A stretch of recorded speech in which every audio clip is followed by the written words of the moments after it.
Udalbiltzak Euskal Herria sendotzen egitasmoa aurkeztu du. Honakoa da helburua.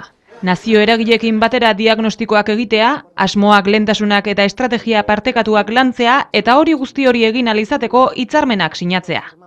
Udalbiltzak nazio garapenari lotutako entitate sozialei dagokien aitortza instituzionala eman nahi die eta ahal duen neurrian babes publikoa handitzen ahaleginduko da. Honela beraz, Udalbiltzak nahia erakusten duten entitate horiekin haien beharretara egokitutako hitzarmena sinatuko du. 3 alorretan emango du laguntza hori. Bata babes instituzionala eta aitortza publikoa litzateke. Hau da, Udalbiltzak bere batzarretan onarpen instituzionala egin eta hau beste instituzio edota hedabideetara zabalduko du. Sustapen laguntza izango litzateke bigarren ildoa, Udalbiltzak zein Euskal Herriko garapen eta kohesiorako fondoak egitasmo baten sustapenean lagun dezakete, euren bitartekoak erabiliz. Esaterako erakusketak, ikastaroak edota hitzaldiak elkarrekin antolatuz.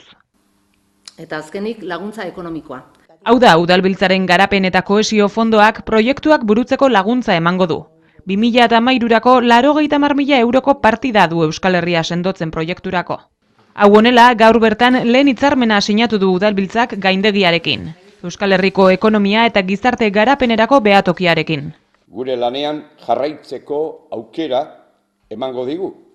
Eta Euskal Herriko eragile sozioekonomikoei zein hautetsiei beren errealitatea ezagutu eta ulertzen laguntzeko lanabes berriak ekarriko dizkie. Hitzarmen hauei esker beraz, Udalbiltzak laguntza eskainiko duen bezala jaso ere egingo du.